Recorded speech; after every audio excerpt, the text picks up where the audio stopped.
Second invited speaker is from Minerva Schools, United States. Kenn Ross, Managing Director of Asia. We have a great expectation about your school and please share your ideas, vision. Thank you. You have about 25 minutes, okay?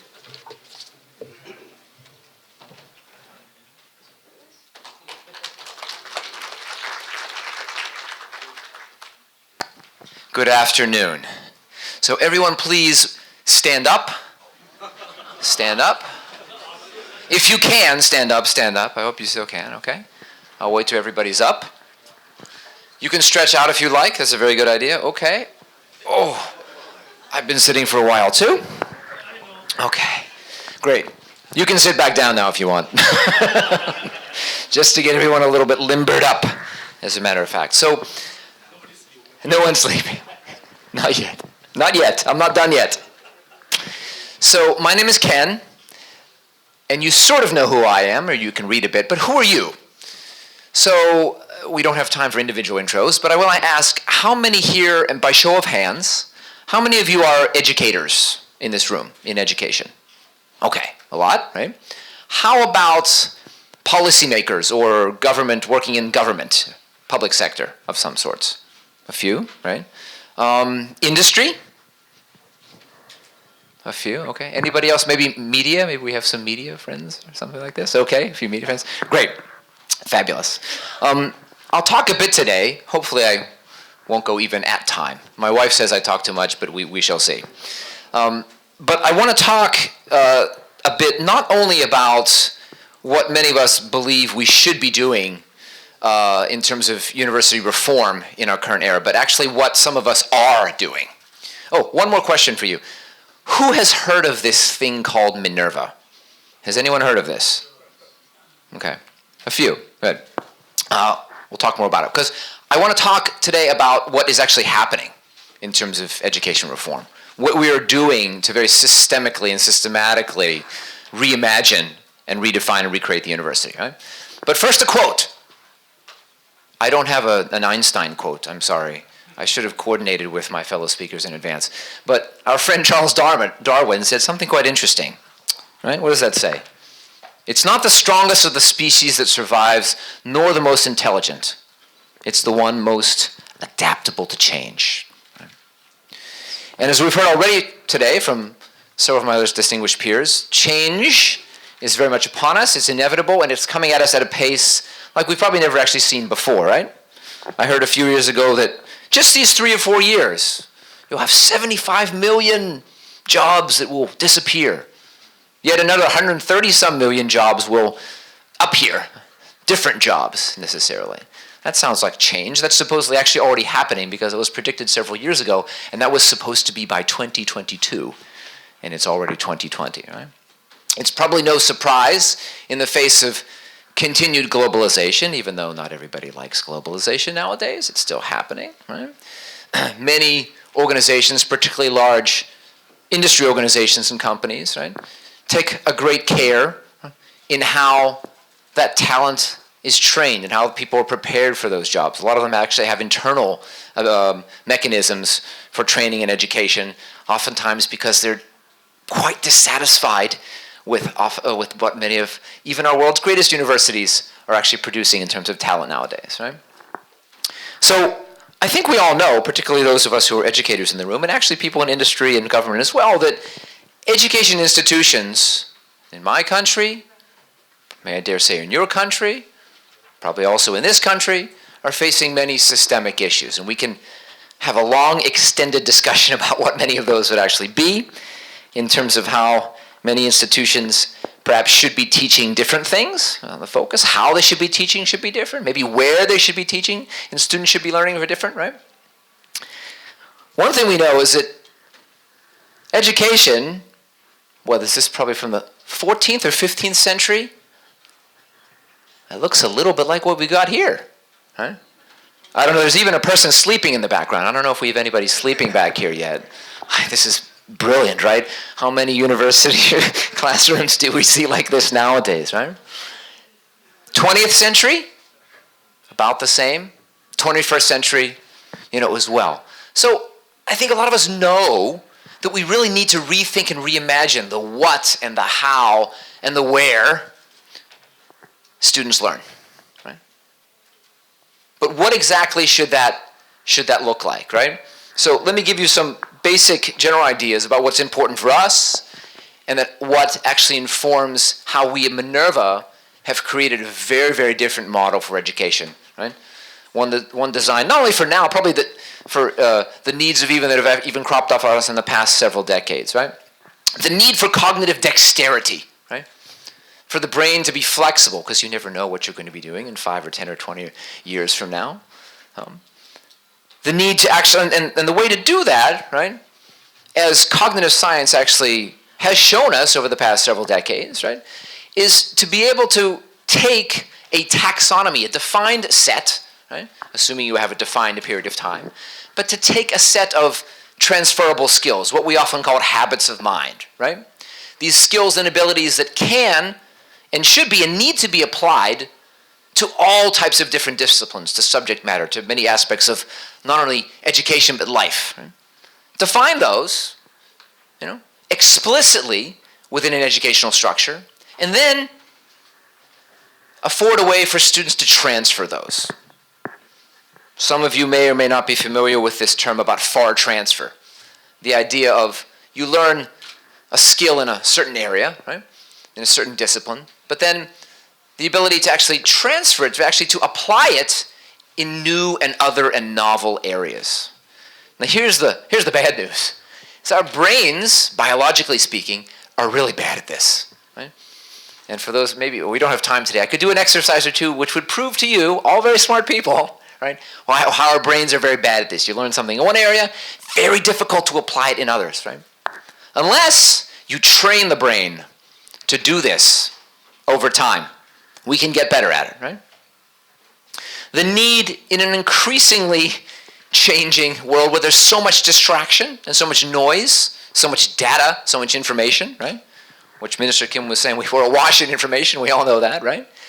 The ability to focus really requires active participation in learning. What's going on right here? It is not active, right? It is me talking, right? As my wife says, I do too much, right? And it's you passively taking this information, which means you're not going to remember most of what I say, even assuming what I say is interesting, which I can't guarantee, right? But because it's passive, right? As opposed to if you were very actively involved, right? And if we could use some very proven tools to keep you actively involved in a two-way discussion. And the third, probably above all else, is how do we guarantee these learning outcomes, right? Perhaps through the use of techniques already proven in pedagogical science, certainly, but also perhaps by the use of technology. We talked a lot about technology today, right? We know a lot about how the brain works. We have a certain amount of technology, right, that we did not have in previous years. Combining those, right, to provide targeted feedback to drive and to optimize student learning outcomes, regardless of the what, right? Okay. This actually exists, right? And I'm covering this, I realize, at a high level, but I'm trying to do so in a decent period of time. So some of you may have heard of Minerva schools, right? And at the essence of Minerva schools is what we sort of call the Minerva system. You could call it the Minerva model, whatever you want to call it, right? But it basically, at its core, is comprised of three things, right? That very much relate to this what, how, and where students should be and actually are learning. And the first, right, is the what, the curricular, the structure, the nature of the curriculum that we use at the Minerva system, right? One that certainly focuses on different areas of study. You can do, computational sciences, and if you're an arts and humanities person, you can focus on that as well. But above all else, defines a set of transferable skills, right? Again, skills that are applicable to all subject matter, and then over the course of, in this case, several years, uses a cross-contextual scaffold, a structure, to allow students to practice this. Because what did I say? What do we know about from cognitive science? That if the brain practices these skills in multiple areas, they eventually, right, start to become a bit second nature. And the brain begins to recognize these in novel situations. This, well, I would say, this is the holy grail of education, the penultimate of education. Right? We don't necessarily learn. I mean, how much you can study. You know, if your brain is a superhuman brain, you can study as much, biology or chemistry in 4 years. Knowing what we know about the half-lives of these things, right? They're not going to be relevant even before you graduate. You will forget most of it. The human brain, after 4 years of university, most people are forgetting 90% of the knowledge, the content that you get, right? But if you have the ability to continue to analyze and interrogate information, to keep adapting and to keep learning, not to say that things won't be painful as changes arrive, but you will be able to adapt to change. And that is the species that survives. Right? This system, imagine a university that doesn't have it doesn't have any of this. No lectures, not a single lecture. What if everything is fully active learning? What if you used all these pedagogical tools that we actually didn't invent? Here's the big secret. Some people say, Minerva is doing this, very interesting. We didn't invent any of this. Others have shown that things like peer instruction, flipped classroom, breakout groups, all of these tools, they've shown over time that they're to be highly effective. Many of you perhaps even use these in classrooms. Right? Why not, in a structure of a university, use everything that we know that works and throw away everything that doesn't? It's exactly what this system does. Right? And then finally, there's a bit of a technology component. Right? Again, we can use technology nowadays to create both a highly intimate learning experience. Right? It's exactly what we've done. If any of you have ever seen or heard about what's called Minerva Forum, this live digital online learning experience, right? Where you feel very viscerally, right, that you're actually in the same physical room with people, right? But it keeps you constantly involved in activities, right? With others, with the professor and with others, right? Not with an AI bot yet, I don't suppose, but certainly with other humans, with other sapiens, right? But allows for constant engagement and interaction so that brain is learning actively regardless of what you are learning, right? And then, because it's all online and it's all recorded, it offers the ability to track and provide feedback, formative feedback, right? Because in this system, guess what? We don't have one single test in 4 years. Have you ever heard of a university that doesn't have a test? People say, I want to go! But you have thousands of formative assessment points, right? To build mastery, again. Put it another way, the Minerva system is a combination of this curricular structure, this curriculum, right, with all we know that works in pedagogical science, right, coupled with technology that, as some of you may have heard and have read, even by third-party assessments, is able to consistently show outcomes that we haven't heard that any other university system has been able to do. Right? And we can sort of talk more about that if we have time a little bit later, share with you some of that, right? And I was just going to say, this is something that is certainly at the undergraduate level. Many of you know Minerva schools at the undergraduate level. We also have been working on this to affect education reform at the graduate level for some professional learners. Some of you I know, in Korea, there's in recent months I've heard been news of how we've been working with industry as well. Many people who know how we educate undergraduates and say, oh my gosh, I would like some of my workforce to be instilled with these transferable skills and these habits of mine. How do we do that? Doing a little bit of that as well.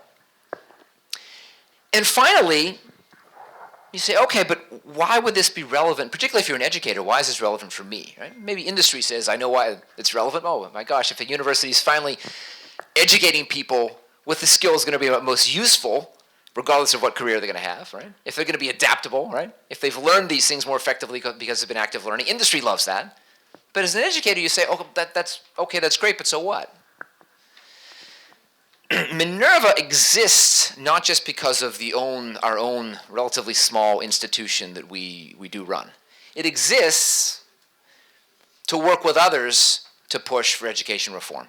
And about a year and a half ago, we actually started to do this. It took us a number of years of running and proving that our system is effective through our own university, through Minerva schools.